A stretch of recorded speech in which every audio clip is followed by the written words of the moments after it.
अस्सलाम वालेकुम। तो आज हम लेक्चर शुरू कर रहे हैं, वो है तो उसका टॉपिक है कार्बन साइकिल। अब जी कार्बन क्या है? सबसे पहले वी शुड नो कि कार्बन क्या है। कार्बन इज़ एन एलिमेंट और इसका जो सिंबल है उसको सी से डिनोट करते हैं और ये एक नॉन मेटल है। अगर आपने पेरियोडिक टेबल में जैसे आपने पढ़ा हो तो उसमें आपको पता होगा कि नेचर में नेचुरली जो अकरिंग होती हैं उनमें से काफ़ी मेटल्स भी हैं, काफ़ी नॉन मेटल भी हैं।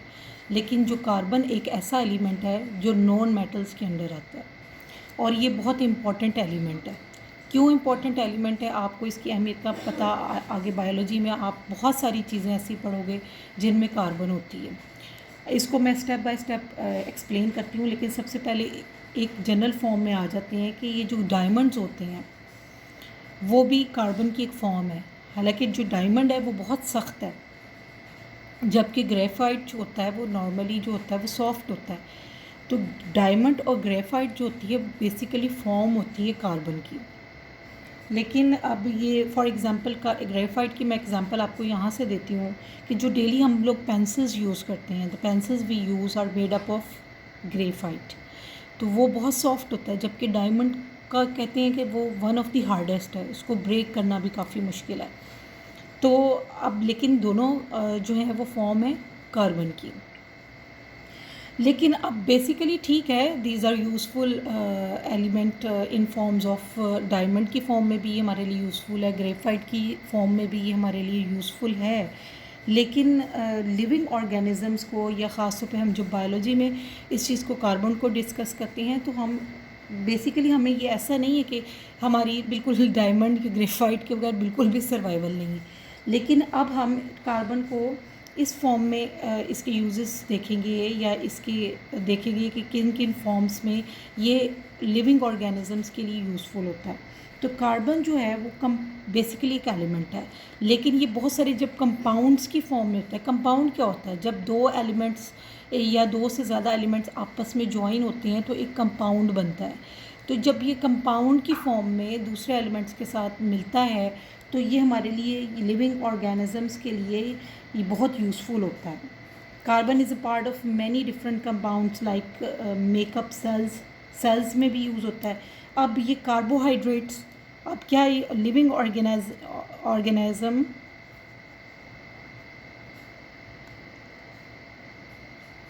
इनके लिए किस फॉर्म में ये यूज़फुल है? ये कार्बोहाइड्रेट्स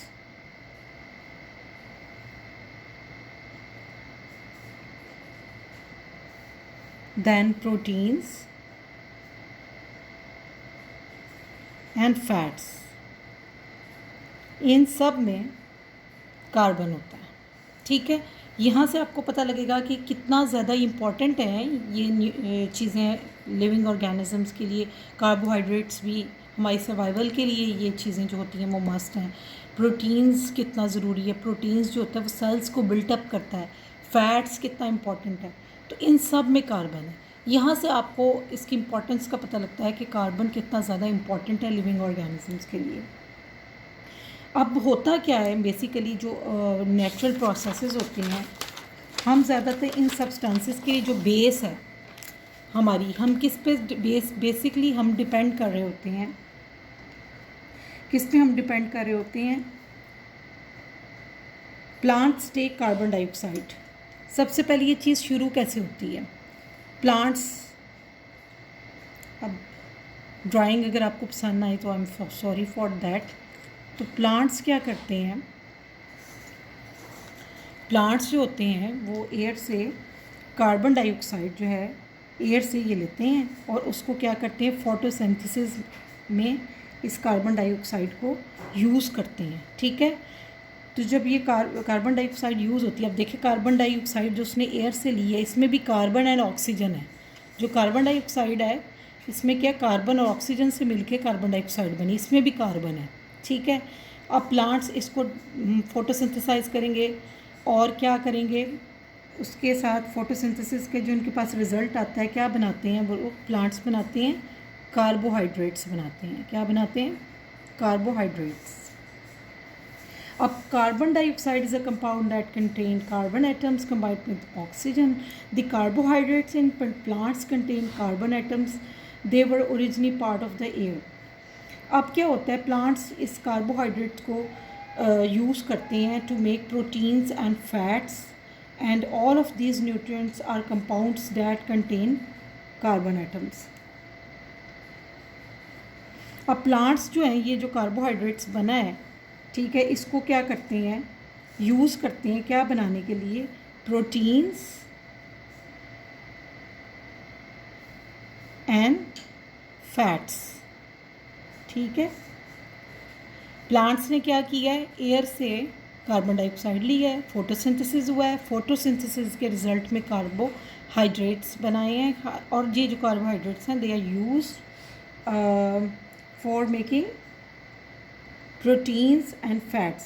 अब ये प्रोटीन, ये सब न्यूट्रिएंट्स हैं, they are all of these nutrients are compounds that contain carbon atoms. अब कार्बोहाइड्रेट्स में भी कार्बन एटम्स हैं, प्रोटीन्स में भी कार्बन एटम्स हैं, फैट्स में भी कार्बन एटम्स हैं. ठीक है, we are animals, so we get all of these carbon containing nutrients when we eat plants and other animals. अब हम तक ये कैसे पहुँचेगी, ठीक है, तो ह्यूमन या एनिमल्स क्या करते हैं, इन प्लांट्स को लेते हैं और फिर हमें ये न्यूट्रिएंट्स कहाँ से मिलते हैं, जब हम प्लांट्स बेस्ड चीज़ खाते हैं या हम एनिमल्स का ही, मतलब मीट वगैरह हो गया ये वो, इस फॉर्म में हम उनको इनटेक करते हैं. यानी कि कैसे आप तक ये न्यूट्रिएंट्स पहुँचते हैं, या तो अगर आप प्लांट्स खाओ या फिर आप एनिमल बेस्ड, मतलब कोई मीट वगैरह कोई चीज़ खा लो. ये आपको पता है कि फॉरेस्ट में जो है एक एनिमल दूसरे एनिमल को भी खा लेता है, तो फिर जब ये खाता है तो उसको न्यूट्रिएंट्स मिलते हैं और यही उसकी सर्वाइवल का बाइस बनते हैं, इसी से उसकी सर्वाइवल होती है. अब इसके अलावा एक और फिनोमेना है, यू नो दैट के डीकम्पोजर्स क्या हैं. आपने छोटी क्लासेस में पढ़ा था डीकम्पोजर्स क्या होते हैं, इफ़ यू रिमेंबर. अब ये डीकम्पोजर्स क्या होते हैं, जो डेड एनिमल्स होते हैं और डेड प्लांट्स होते हैं उनको ये ब्रेक डाउन करते हैं. ये ऐसे, और ये ऑर्गेनिजम्स होते हैं, ये भी लिविंग थिंग्स होते हैं डीकम्पोजर्स. उसमें फंजाई होता है, बैक्टीरिया होता है. तो ये क्या करते हैं, ये भी कार्बन गेट करते हैं when they break down waste products from plants and animals. तो इनको भी जब ये ब्रेकिंग डाउन करते हैं, जब ये प्लांट्स की और एनिमल्स की ब्रेक डाउन कर रहे होते हैं, उनका ब्रेक डाउन कर रहे होते हैं, तो फिर ये क्या करते हैं, ये गेट करते हैं कार्बन कंटेनिंग न्यूट्रिएंट्स, इनको भी मिल जाते हैं. ठीक है, यहाँ तक तो ये चीज़ क्लियर हो गई. अब आपको थोड़ा मैं इसकी डायग्राम, फ्लो डायग्राम की फॉर्म में बताती हूँ, जिससे आपको पता लगेगा कि कार्बन डाइऑक्साइड किस तरह एनिमल्स में और डीकम्पोजर्स में ये सब का फ़्लो कैसे होता है कार्बन का. ये सारा, ये पूरा एक जो सिस्टम है प्लांट से एनिमल्स का, एनिमल्स से फिर डीकम्पोजिंग का, ये एक साइकिल सा चल रहा है.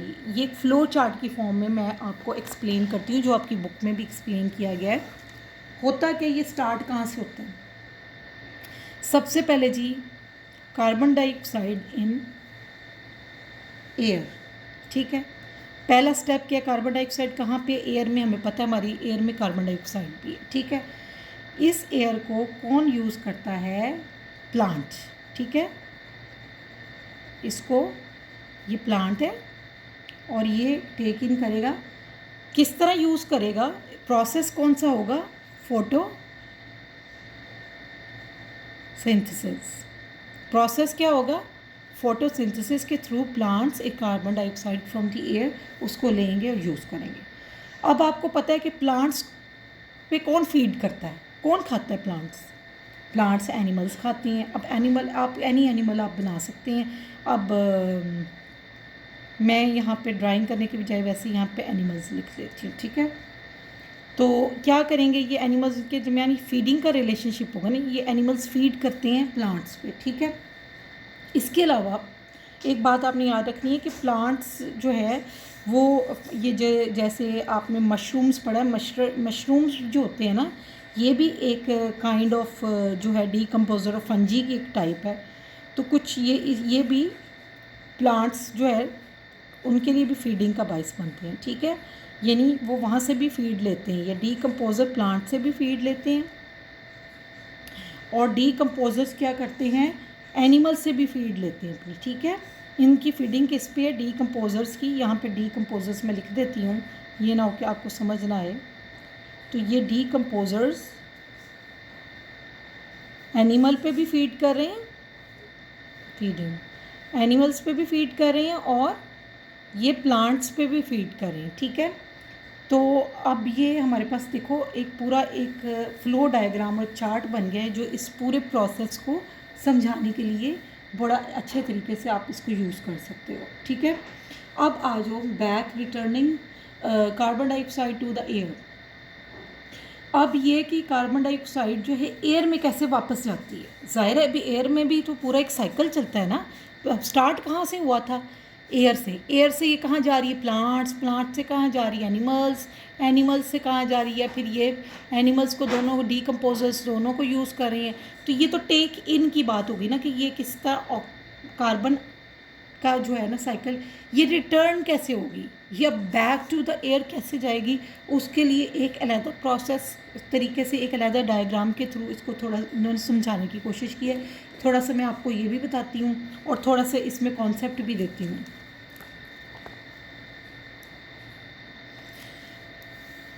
अब जो प्लांट्स कार्बन डाइऑक्साइड लेते हैं एयर से,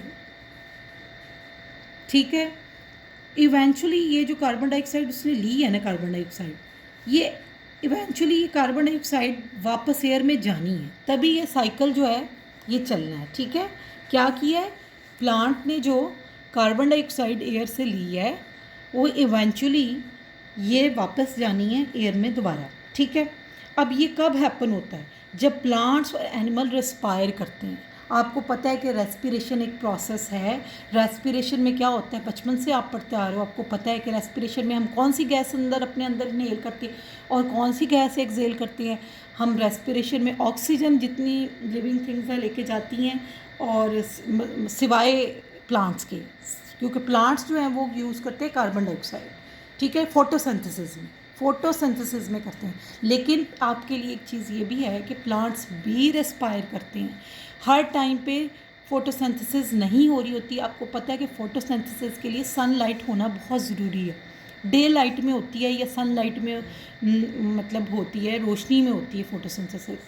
अगर लाइट नहीं है तो फोटोसिंथेसिस नहीं होता। अब बताएंगे जब प्लांट्स फोटोसिंथेसिस नहीं कर रहे तो फिर प्लांट क्या कर रहे हैं, उस टाइम पे प्लांट्स रेस्पायर करते हैं। जैसे रात का वक्त है या सूरज नहीं है, लाइट नहीं है, तो उस टाइम पे प्लांट्स भी लाइक एनिमल्स रेस्पायर करते हैं, ठीक है। अब रेस्पिरेशन में क्या होता है, जब रेस्पायर करते हैं तो we take in oxygen and exhale carbon dioxide. अब ज़ाहिर हम अपने अंदर ऑक्सीजन लेके जा रहे हैं और एक्सेल क्या कर रहे हैं, रेस्पिरेशन की वेस्ट प्रोडक्ट तो कार्बन डाइऑक्साइड है जो हम एयर में वापस दे रहे हैं, ठीक है। तो इस एक तो रेस्पिरेशन की वजह से ये वापस एयर में कार्बन डाइऑक्साइड वापस जाती है, ठीक है। अब रेस्पिरेशन कौन कर रहा है, एनिमल्स भी करते हैं, प्लांट्स भी करते हैं। अब आपने एक इक्वेशन देखनी है जो इम्पॉर्टेंट है रेस्पिरेशन की। ये जो है इक्वेशन है, रेस्पिरेशन में क्या होता है, जो ग्लूकोज होता है, आपको पता है जितने लिविंग थिंग्स हैं इनमें जो एनर्जी है वो ग्लूकोज की फॉर्म में स्टोर हुई होती है। तो ये जो या एनर्जी ग्लूकोज जो होता है उसका ब्रेक डाउन करना होता है, ठीक है, तभी हमें एनर्जी मिलती है। हमारे अंदर ग्लूकोज पैदा होता है और ये न्यूट्रिएंट्स के रिज़ल्ट में, लेकिन इस ग्लूकोज को ब्रेक डाउन किया जाता है रेस्पिरेशन के थ्रू। और क्या करते हैं हम लोग रेस्पिरेशन में, हम लोगों ने इनहेल की, अपने अंदर ऑक्सीजन लेके गए हैं, वहाँ से ग्लूकोज थी हमारे पास, और फिर क्या होता है, इससे रिएक्शन होता है और इस रिएक्शन के रिज़ल्ट में कार्बन डाइऑक्साइड प्लस वाटर, ये जो है ना पूरी रेस्पिरेशन की इक्वेशन है, आपको आनी चाहिए, ठीक है। ग्लूकोज प्लस ऑक्सीजन, और इसके रिज़ल्ट में क्या बनता है, इसकी प्रोडक्ट्स क्या हैं, carbon dioxide and water. When we breathe out carbon dioxide that was produced in your cell by respiration goes into the air around you. All organisms respire, plants respire all the time. अब at night आपको मैंने already बता दिया है कि they can not photosynthesise, they give out carbon dioxide, just we do. अब बताएं आपको, मैंने अभी तो मैंने बताया था कि ये प्लांट्स और एनिमल्स दोनों रेस्पायर करते हैं, ठीक है, इट्स ओके, इट्स क्लियर। लेकिन डीकम्पोजर्स भी रेस्पायर करते हैं, थिंग्स टू रिमेंबर, ये चीज़ आपने ये भी याद रखनी है कि डीकम्पोजर्स भी तो लिविंग ऑर्गेनिजम्स है ना। As they break down waste products from plants and animals, जब ये ब्रेक करते हैं वेस्ट प्रोडक्ट्स प्लांट्स और एनिमल्स से, they release carbon dioxide into the air. तो इस ब्रेकिंग डाउन के नतीजे में ये लोग क्या करते हैं, ये रिलीज़ करते हैं डीकम्पोजर्स एयर में क्या, कार्बन डाइऑक्साइड।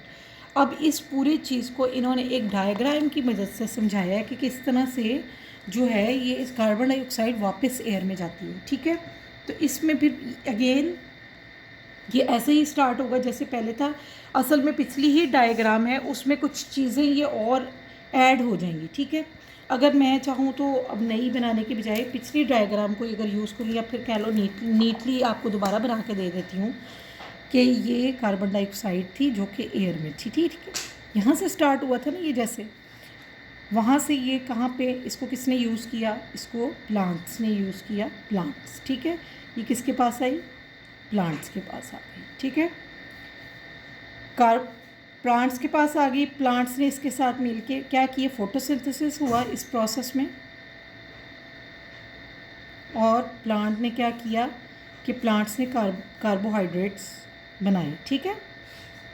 अब ये जो कार्बोहाइड्रेट्स हैं इस पे इसको किसने फीड किया, एनिमल्स ने खाया, ठीक है।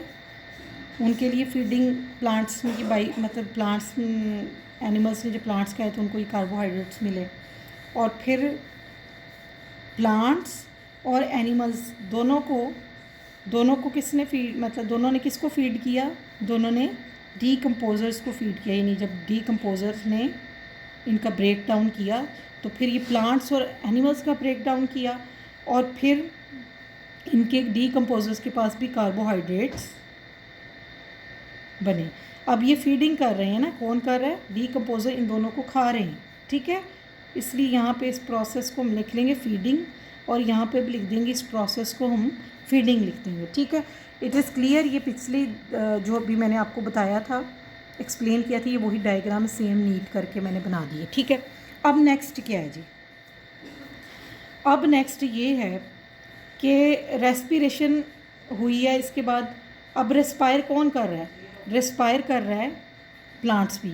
और प्लांट्स कर रहे हैं तो दोबारा एयर में भेज रहे हैं ना। देखिए प्लांट्स जब रेस्पिरेशन करती है तो दोबारा एयर में कार्बन डाइऑक्साइड भेजती हैं। इसी तरह एनिमल्स जब रेस्पायर करते हैं तो भी ये कार्बन डाइऑक्साइड दोबारा एयर में जाती है, ठीक है। थर्ड कौन रेस्पायर कर रहा है, थर्ड डीकम्पोजर्स भी रेस्पायर कर रहे हैं। जब डीकम्पोजर्स रेस्पायर कर रहे हैं तो ये दोबारा ये जो है ना ये सब वापस कार्बन डाइऑक्साइड एयर में जा रही है। यानी यहाँ भी रेस्पायरेशन हो रही है, यानी ये बड़ा वाली ये एरो कहाँ से आ रहा है, ये डीकम्पोजर से, ये एयर में जा रहा है कार्बन डाइऑक्साइड। एनिमल से रेस्पिरेशन हो रही है, यहाँ फिर दोबारा रेस्पिरेशन लिखूँगी, ये भी रेस्पायर कर रहा है। फिर इसके बाद प्लांट्स जब रेस्पायरेशन करते हैं तो भी इस तरह ये पूरा एक फ्लो डायग्राम जो है, एक डायग्राम की फॉर्म में ये जो सारा प्रोसेस है वो एक्सप्लेन हो जाता है, ठीक है। अब ये चीज़ें क्लियर हो गई यहाँ तक आपको। अब नेक्स्ट स्टेप आता है, एक बहुत इम्पॉर्टेंट चीज़ है, कार्बन एक और बड़ी यूज़फुल फॉर्म में भी हमारे पास है, और वो क्या है, वो है फॉसिल फ्यूल, ठीक है। फॉसिल फ्यूल की फॉर्म में भी कार्बन डाइऑक्साइड कार्बन जो है हमारे लिए बड़ी यूज़फुल है, ठीक है। अब क्या होता है व्हेन ऑर्गेनिजम्स डाई, जब ये तो हमने नॉर्मली पढ़े डीकम्पोजर्स के बारे में, जब हम पढ़ते हैं कि डीकम्पोजर जब एनिमल्स और प्लांट्स जो हैं वो डाई करते हैं या मर जाते हैं तो उनको डीकम्पोजर्स डीकम्पोज करते हैं। लेकिन ये होता है कि when organisms die they are not always broken down quickly by decomposers. हमेशा ये केस नहीं होता कि फ़ौरन डीकम्पोजर्स जो है ना उनको ब्रेक डाउन कर दें। और क्या होता है फिर, sometimes their body fall into places where there is no oxygen बाज़ इनकी बॉडीज़, ये जो डेड बॉडीज़ होती हैं प्लांट्स या एनिमल्स की जो भी है, ये ऐसी जगहों पे जाके गिरती हैं जहाँ पे ऑक्सीजन नहीं होती।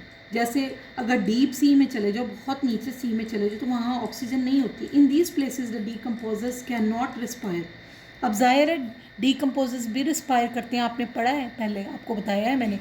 अब जहाँ पे डीकम्पोजर नहीं जा सकते, यानी वहाँ सर्वाइव नहीं कर सकते, जैसे डीप सी ओशन है, तो फिर डेड बॉडीज़ का क्या बनेगा या उन डेड एनिमल्स का क्या बनेगा, वो बता रहे हैं।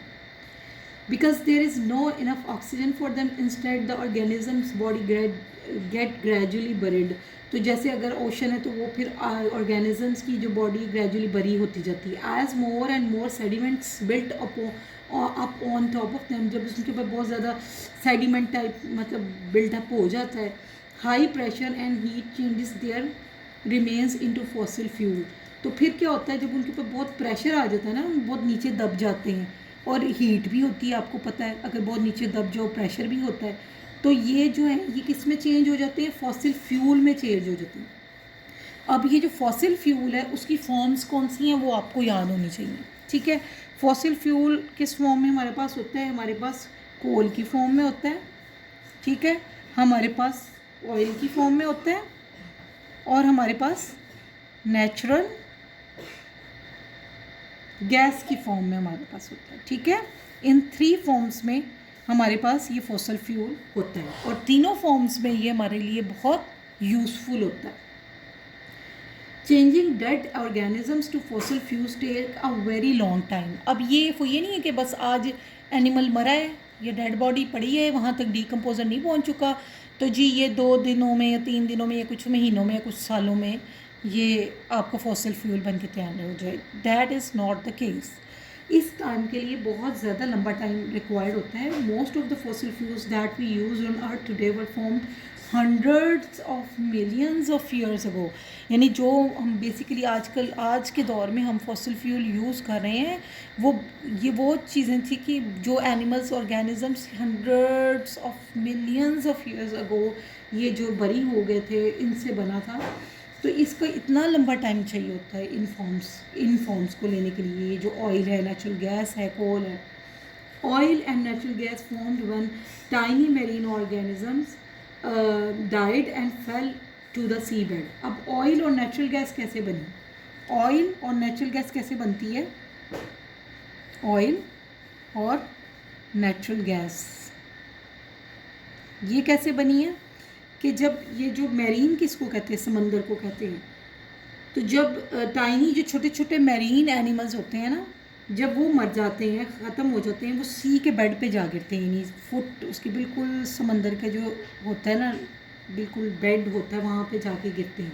This oil rig in the sea of West Africa has piped that go deep into the sea bed where deposits of liquid oil are present. The oil is brought up through the pipes and taken ashore to be used as a fuel. तो फिर ये बहुत सालों बाद जब इनमें से मतलब ऑयल बन जाता है या नेचुरल गैस बन जाती है, फिर इनको समंदर के अंदर से पाइपों के थ्रू जो है इसको बाहर निकाला जाता है और फिर इसको यूज़ किया जाता है डिफरेंट पर्पसेस के लिए, ठीक है। कोल अब कैसे बना, अब थर्ड बात आती कोल। ये भी एक फॉसिल फ्यूल है। Coal was formed from the remains of plants that grew in huge swamps. ये कोल जो है ना, ये प्लांट्स से बनता है, बेसिकली डेड प्लांट से।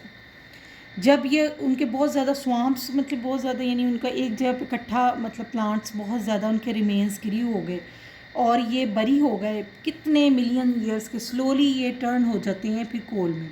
Coal is dug out of the ground and then used as a fuel for cooking or heating homes, but most of it is used in power stations to generate electricity. अब इसके भी बड़े फ़ायदे हैं।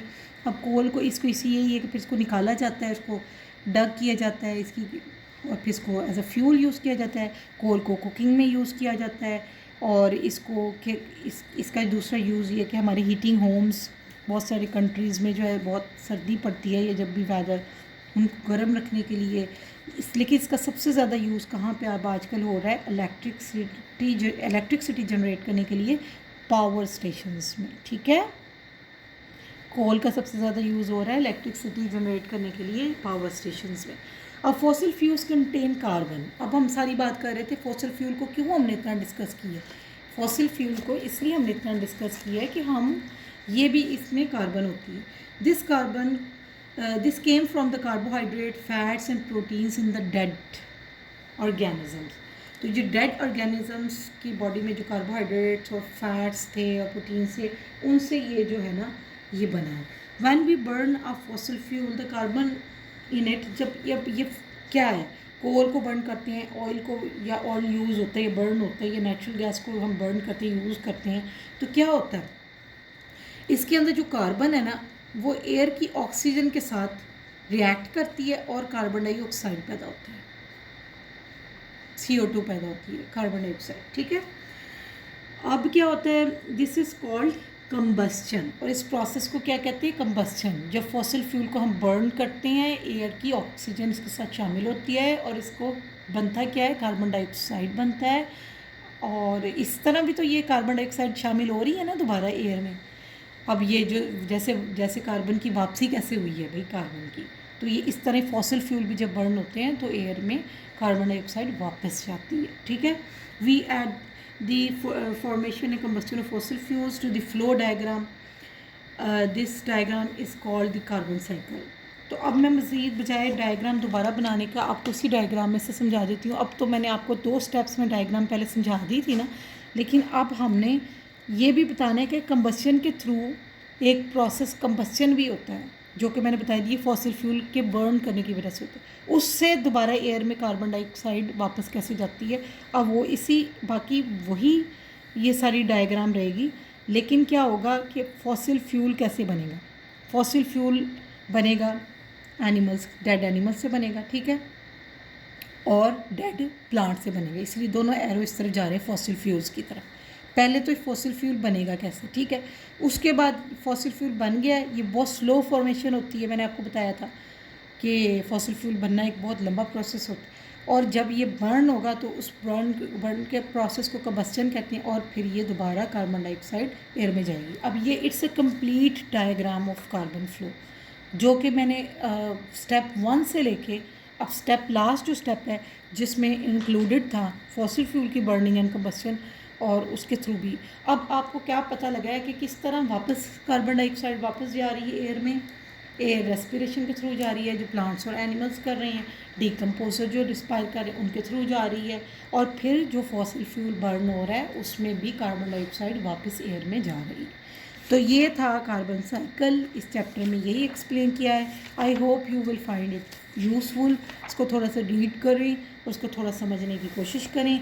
बाकी जहाँ तक डायमंड और ग्रेफाइट है उसका बहुत ज़्यादा यूज़ उन्होंने नहीं बताया। डायमंड आपको पता है एस्थेटिक पर्पसेस के लिए यूज़ होता है, और ग्रेफाइट हमारी जो पेंसिल्स होती हैं जिनको हम लेड पेंसिल कहते हैं, दैट इज़ नॉट एक्चुअली, उसके अंदर लेड नहीं होता है, जो उसका सिक्का जो राइट डाउन करता है वो ग्रेफाइट होता है एक्चुअली, तो वो भी हमारे लिए यूज़फुल है। तो ये थोड़ा सा कार्बन एक इम्पॉर्टेंट एलिमेंट था और इसकी अवेयरनेस जो है इस पूरे चैप्टर में दी गई है, जो आपको कॉन्सेप्ट आपका क्लियर हो जाना चाहिए। ये एक एलिमेंट है carbon, carbon is a non metal, ये चीज़ें याद रखने वाली हैं।